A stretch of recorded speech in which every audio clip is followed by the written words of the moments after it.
often a cruel one. Every time you lose, you die a little bit. You die inside, a portion of you. Not all of your organs, maybe just your liver. Pain is inevitable. They're killing me, Whitey. They're killing me. There was only the painful face of failure. Okay, fellas? Hey, fellas, this is what you work all off season for. This is why you lift all them weights. This is why you do all that. There was a fighting heart under the ribs of defeat. Never give up, baby. Never give up.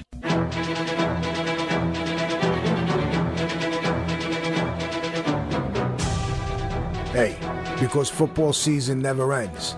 This is Intentional Grounding with your host, Pat Grothier, on Brookdale Student Radio, 90.5 The Night. Check it out.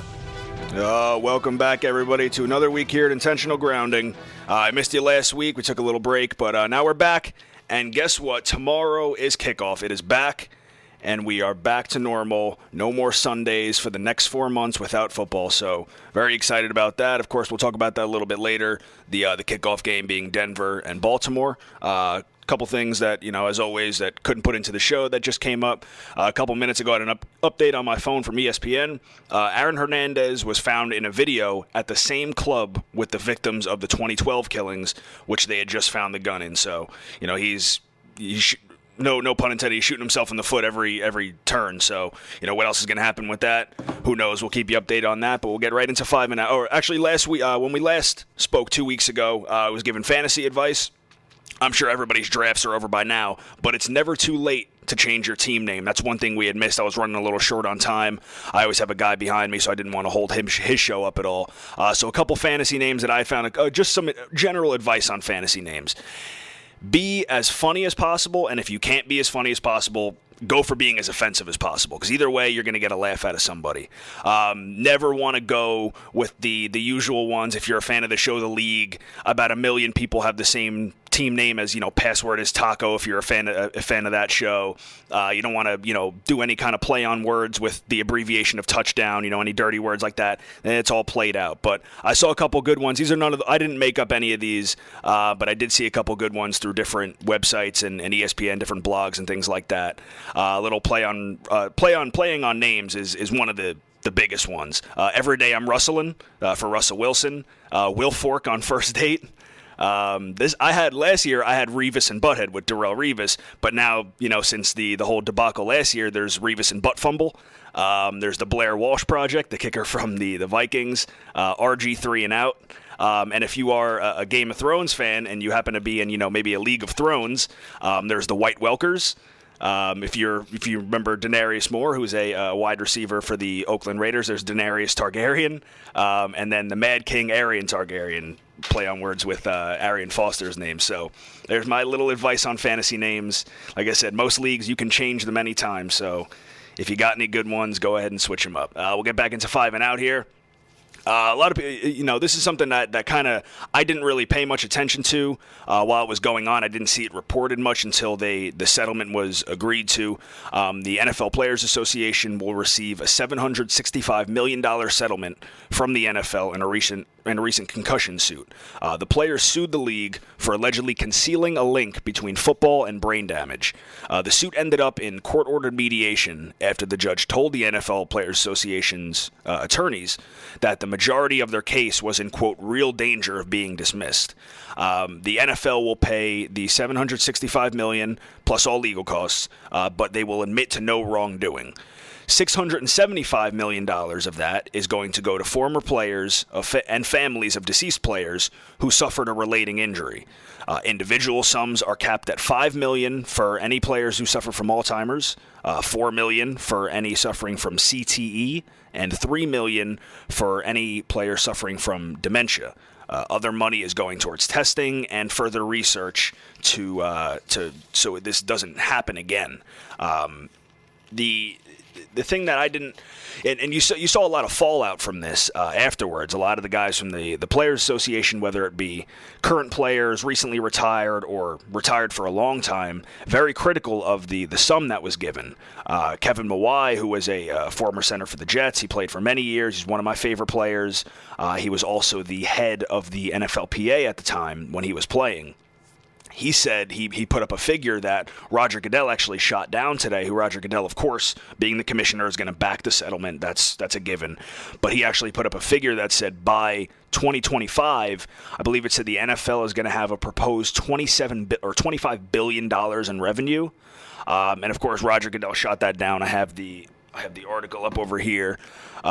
He said people start with making an assumption, first off, that we make $10 billion. That's $10 billion in revenue, and there's a difference between making money and revenue. So, of course, he's gonna back it. The players initially sought around $2 billion from the NFL. This is the thing that kind of it's got me on the fence is that these guys knew the risk. I mean, you're playing a high-impact, violent game. That football is it's a high-speed, impact game where you're bound to get hurt. That's just the nature of the game. You're wearing a whole bunch of equipment that's in part going to protect you, but it's a very violent game. So how the NFL is allegedly concealing a link between football and brain damage, it just doesn't click in my head. That's common sense. You're playing a game like that and you're getting hit in your head, there's a chance that you're gonna suffer from brain damage. But some of the player, I think this all might have stemmed from Junior Seau, who was a linebacker for the San Diego Chargers, who unfortunately had I believe it was last year, committed suicide, and they had related it to he had some mental problems towards the later end of his life that maybe had driven him to that. So while it was an unfortunate thing that happened, there is a good side to it that this settlement has come through, and that players who did suffer these injuries will get some sort of compensation for it afterwards of their retiring. Next up here, starting quarterbacks are being named. So because we're starting tomorrow is kickoff, and then Sunday coming up is all the games. So Terrell Pryor, he won the Raiders quarterback job over Matt Flynn. Matt Flynn, once again on a brand new team, is being beat out at that number one spot. So they named him the starter for Week 1, but they didn't cement him as the starter for the season. So his performance is going to dictate whether he's the starter for the whole season. After just a very bad preseason by the Raiders offense in general, mainly their offensive line was atrocious. Pryor he seemed to get away from incoming defenders better than Flynn. So when you got a guy like Matt Flynn, he's a pocket passer, he's going to sit back there, he's going to wait for the routes to open up, and he's going to make his plays like that, similar to Aaron Rodgers, who would scramble occasionally, but he's mainly a pocket passer. Pryor is more of a mobile quarterback. So when you have a not a great offensive line like that, a guy like Terrell Pryor will prosper more in that sort of offense. So, Matt Flynn, since he left the Packers as Aaron Rodgers' backup, he had it's the Kevin Kolb effect. That's what I like to call it. He threw for a few 400 or so yard games. I think it was around 300 to 400 yard games, and made everybody overreact, just like Kevin Kolb when he came out when Mike Vick had a couple injuries. Came out, had a couple nice games, and then his value just skyrocketed. And where has he gone? He's gone to maybe 2-3 different teams. Now I'll say it now. I was going to put it in a little bit of an injury report later, but Kevin Kolb's now on, I don't know if it's season-ending IR or designated to return IR. But he had suffered a very severe concussion, apparently, which could possibly end his career. After he left Philadelphia, he never truly went into a starting role and did well with a team. And this is the same thing as Matt Flynn. He had a short stint in Seattle where rookie Russell Wilson beat him out in camp, and the Seahawks really just couldn't justify keeping that highly paid of a player as a backup on their roster, so they shipped him off to Oakland, and now Oakland is in the same exact situation. So whether Terrell Pryor will do well in the regular season, we'll have to see as the season plays out. You never know with this league. Is that Terrell Pryor could do horrible in the first 2 weeks. They go with Matt Flynn. He can come in and do quite well with them. So we'll have to see. Another one here is E.J. Manuel, the newly drafted rookie for the Buffalo Bills. They cleared him to play, and he will start at quarterback this week. He August 18th, he underwent a minor procedure on his left knee, and he wound up missing the final 2 preseason games. He's the 16th overall pick. He was combined 26 of 33 passing for almost 200 yards and 2 touchdowns in his first 2 preseason appearances. And he didn't look too bad, honestly, when I watched those are the first 2, I watched the first 2 weeks of preseason and some of the third. He didn't look all that bad there. So they had brought in an undrafted rookie, Jeff Toole, just as kind of a backup since Kevin Cobbin went on IR as well. But he is expected to start, and it's just a matter of if that knee is going to hold up. And then the good old New York Jets. The era of Geno Smith will start now. He will. It's been rumored that all week. This is nothing breaking, but it's just official now. The Jets have announced that the rookie Geno Smith will start this Sunday in the home opener against the Tampa Bay Buccaneers. This is not Geno Smith getting the starting role in the fact that he won it, because he absolutely did not win it. When you looked at the games, Sanchez was the better player. He definitely outplayed him. I'm not saying Sanchez did great, but what he did outplayed Geno Smith tenfold. So why they went straight to Geno Smith and why they didn't go give an option to Matt Sims is mind-boggling a little bit. Matt Sims did very well in the preseason, of course, against second to fourth team defenses, guys who are fighting for their jobs, who aren't the number one defenses he would see during the regular season. But these guys are both rookies. Just because you drafted one higher doesn't mean you have the obligation to start him. You can look into just what I was just talking about Russell Wilson and Matt Flynn. Matt Flynn came in as a high-priced free agent into Seattle. Russell Wilson came in as a 4th-round pick, I believe, and he won the job. So, I liked Greg McElroy. Greg McElroy was a guy who got released as one of the quarterbacks for the Jets, but the injuries kind of messed with him. And Matt Flynn actually did look pretty good while he was playing. So, it's a strange management decision in a horribly managed team. So it's not a very big shock to me, seeing that the way this team has been going. So, it's just going to have to be, we're going to see how he's going to do in the preseason on Sunday and kind of go from there. And then the top story of the offseason and training camp is finally coming to a close. RG3 has been cleared to play by Dr. James Andrews and will start on Monday night when the Redskins open against the Eagles. Mike Shanahan, the head coach, came out and said, quote, he's ready to go, full speed ahead. So everybody can breathe a big sigh of relief in not getting an injury update every other hour on RG3. Don't get me wrong, he's a great player, but it got very old just seeing it constantly in the news. So the worst kept secret in football is finally out. So now this is really, this Monday night game, they always do a Monday night doubleheader for kickoff. This will be the early game. So this is really going to shape up to be, I believe it's going to be a great matchup. You have the full unveil of Chip Kelly's offense with the Eagles and the return of RG3, whose role is probably changing. Something that Dr. Andrews, the highly, what's the word I'm looking for? He's a great surgeon. He does a lot of high-profile sports surgeries.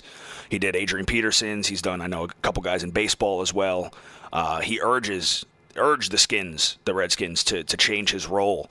And you can see if it doesn't, then Mike Shanahan is a fool, because you can't, with what just happened with him, if it happens again, it could be an injury where he might never come back from it the right way. So he's going to have to get toned down a little bit. You're going to see some more Alfred Morris carries probably. A guy who even in the role he was in with RG3 still got 1,600 yards in his rookie season. So it's going to be an interesting matchup.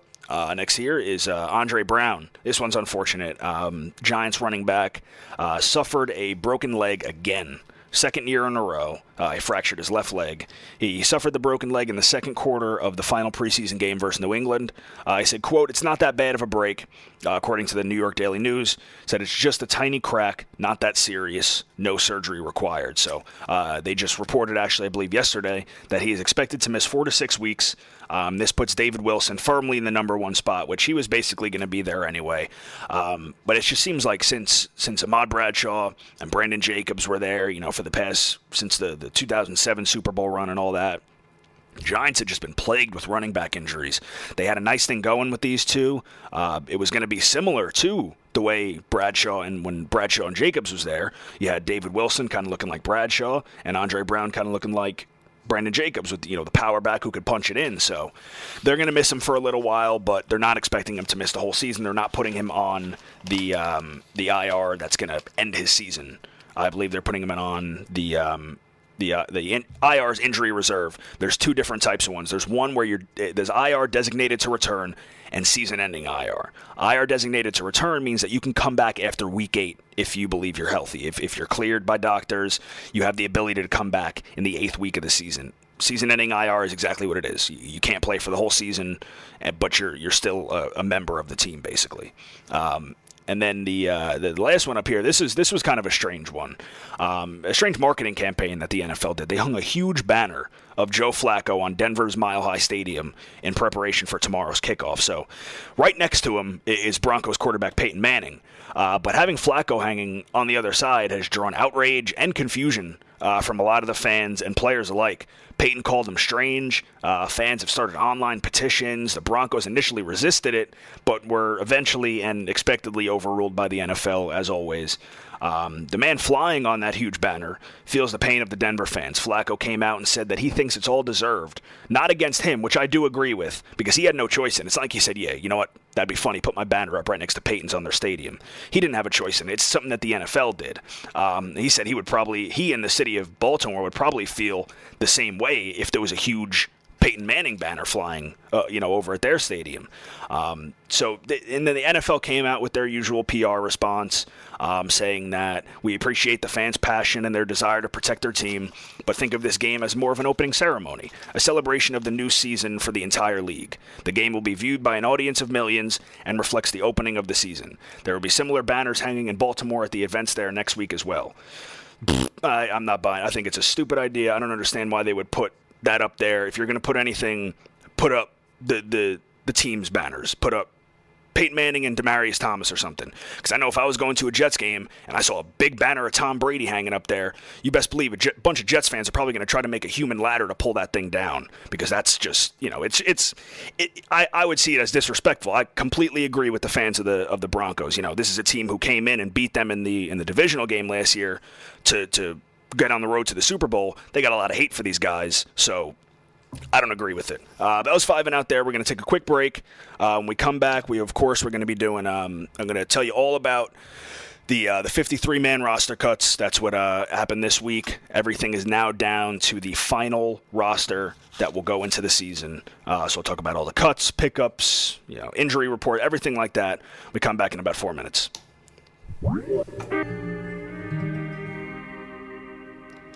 All right, welcome back, everybody, to Intentional Grounding here. I'm your host, of course, as always, Pat Grothier, and we do have a quick, most ridiculous story in the NFL this week. This one's ranked up there. This is probably one of the best ones. This is close to the guy barking at the police dog.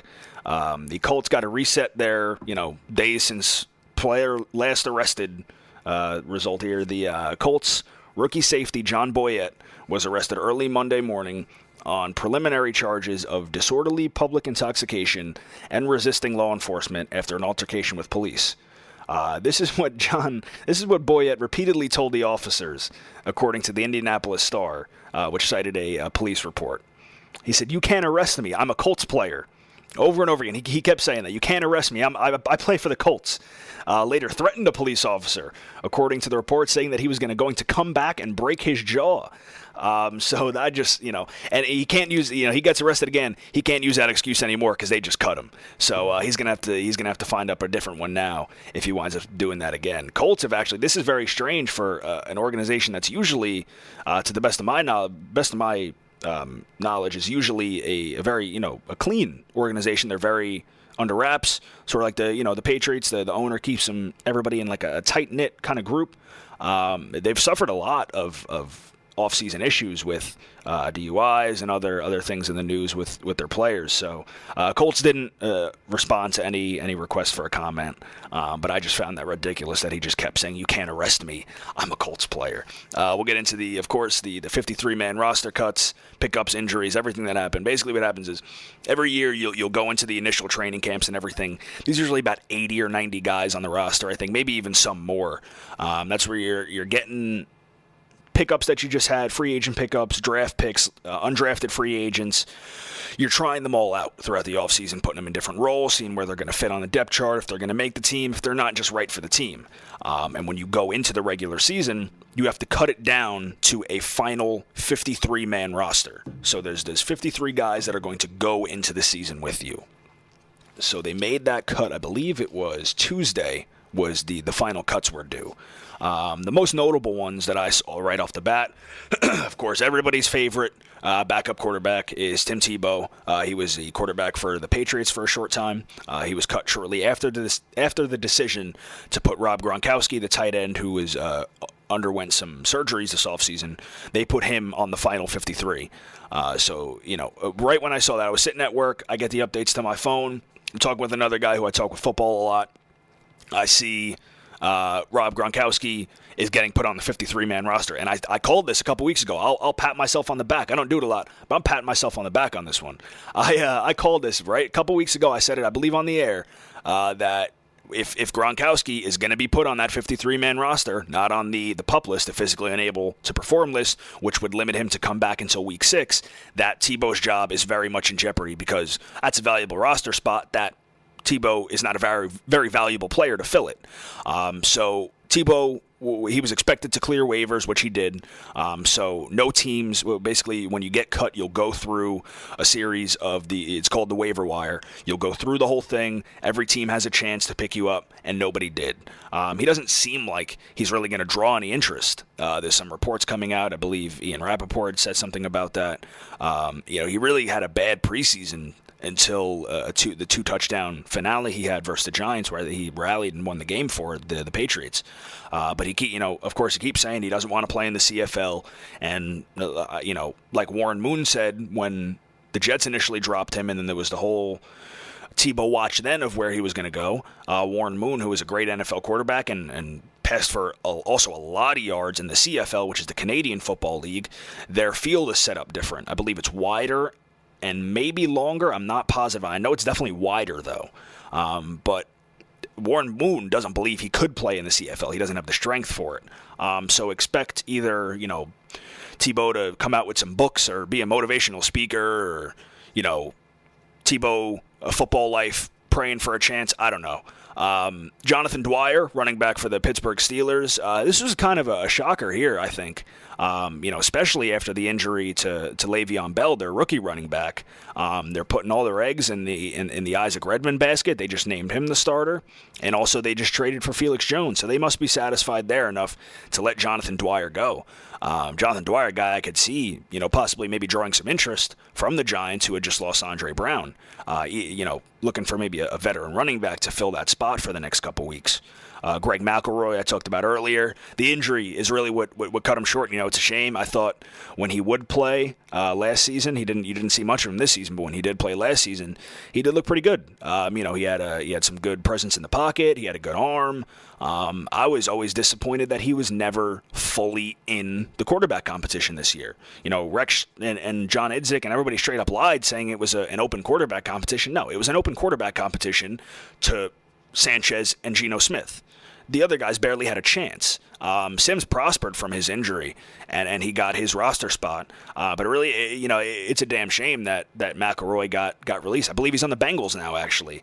They had their finale of Hard Knocks last night on HBO, the preseason special that they do for a team every year. But I didn't see anything with Greg McElroy on there. I think he got signed after the filming was done.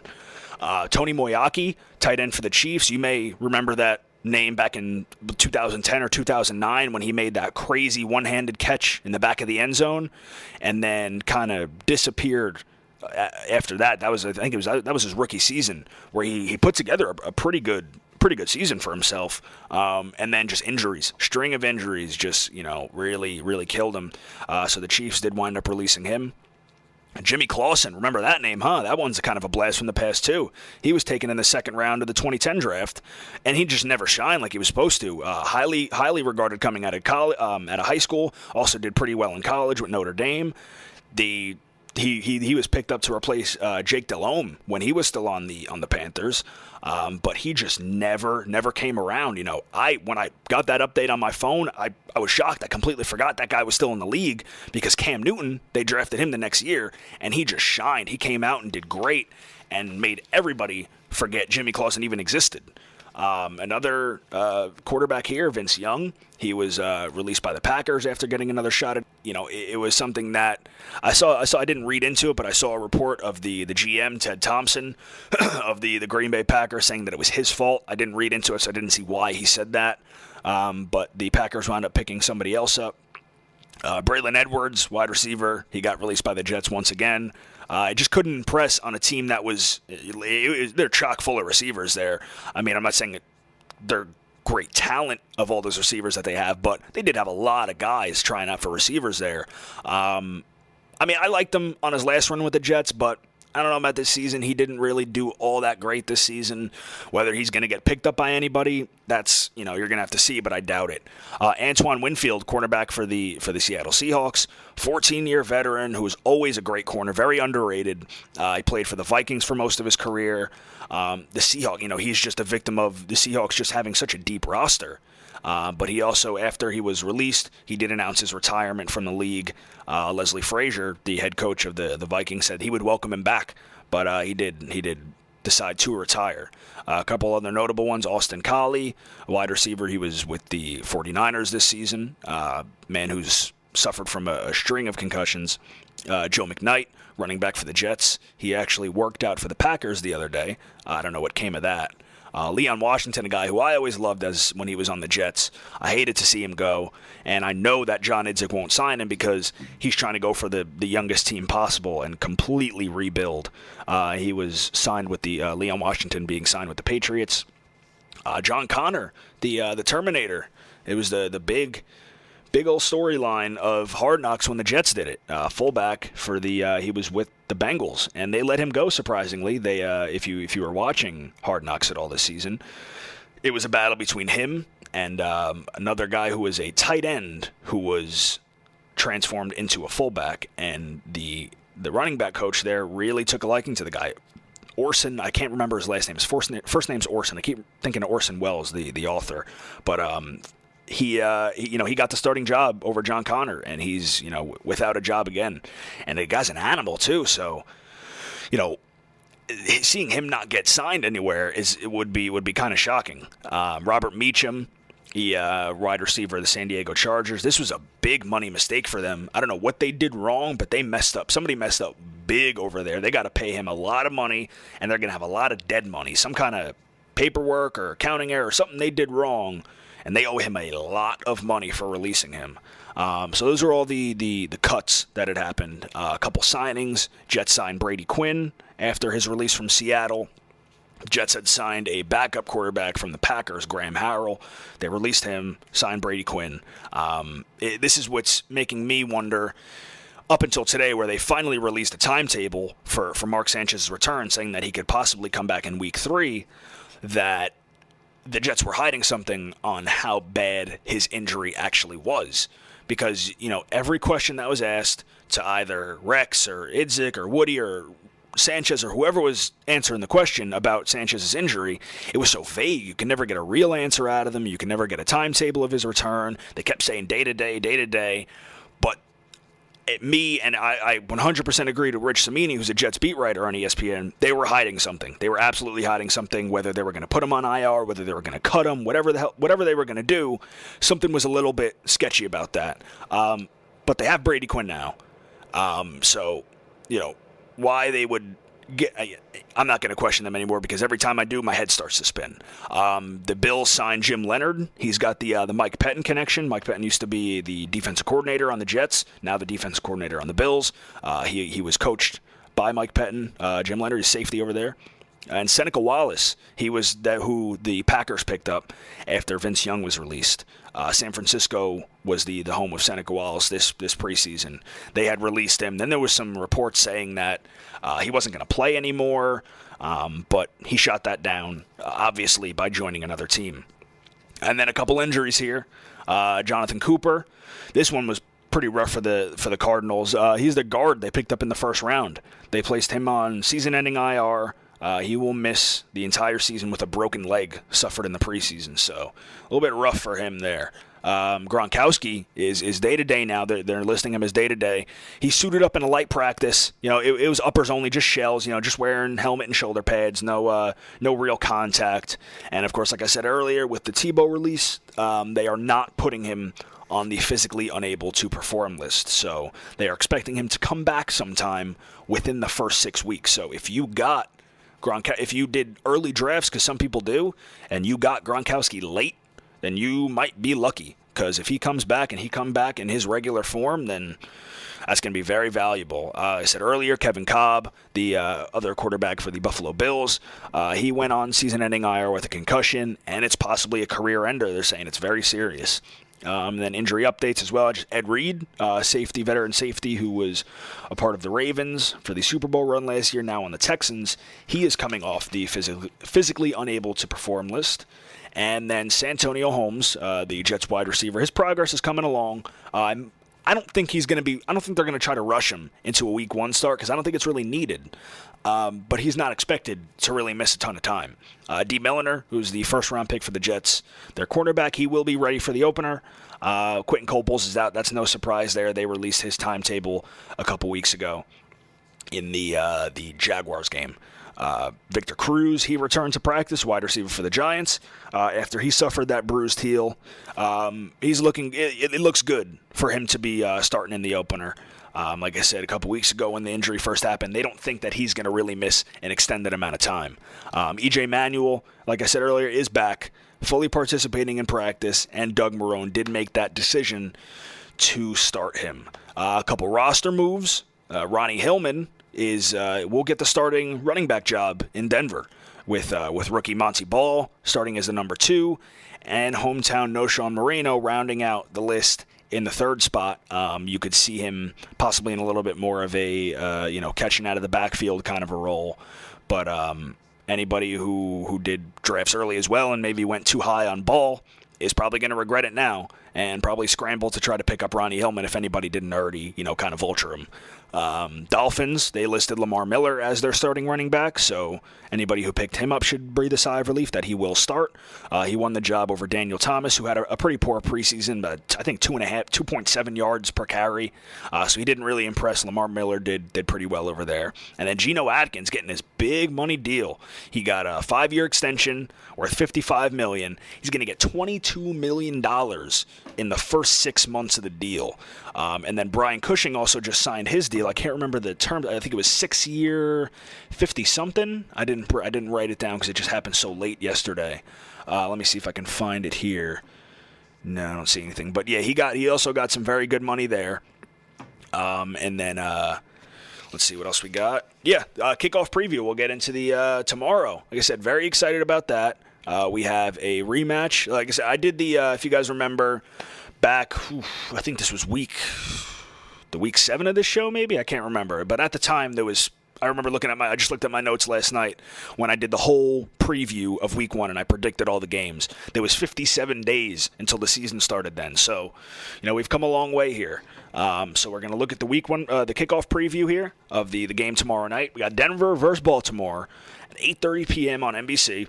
It's going to be a repeat of the AFC divisional game, the shocker last year, that went into a second overtime where the Ravens won and eventually went on to take the Lombardi Trophy home.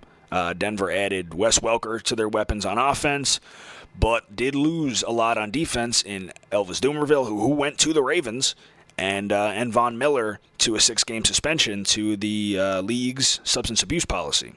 So, not much else to say besides football is back, and it's very, very exciting. So, very happy. When I predicted the games in the Week 1 preview, which I'm going to come back to after Sunday, and we'll see how my predictions did. I said this game was Denver 28-17. I'm not changing it because, I'm not like that. I'm not going to go back and change it because other things happened. At the time, that's what I thought, and we're sticking with it. So, like I said, we'll come back. New semester is starting here at Brookdale, so I will be taking some classes on Wednesdays too, so I may have to change the day possibly to Thursday. I'm going to talk with the people here at Student Radio, the people who run everything over here, and see what days are open that I can maybe do a little bit of a switch, because the times that work out, I wouldn't be able to do a full-on show here. I may be able to squeak in like a half an hour or something, but I would like to do a full show. ESPN just came out with their power rankings. I didn't do mine with them because I think they did it. I don't see a point to doing it a week before the season the week before the season starts. Of course, a lot happened during the 4 preseason games, during all the cuts and ads and drops and everything. But the true test is going to come with that 53-man roster on the field tomorrow and on Sunday and on Monday. So after that, I don't know if I'm going to be able to make it next Wednesday. Like I said, I will keep everybody updated. I'm going to try to get it all straightened out before next week comes around, so I can, give you all the scoop on what happened this upcoming week in football. But we're about running out of time here. Don't have a whole lot. Like I said, not a whole lot happened this week. But most important thing is that football is back. So we're going to come back next week at possibly Wednesday, possibly Thursday. Keep an eye on the Twitter at INC_grounding, Instagram at intentional grounding, SoundCloud.com/intentional grounding, Facebook.com/intentional grounding. It's YouTube, Google+, everything that counts. We're on it. So stay tuned to that, and I'll keep you guys updated. Thanks for joining us again.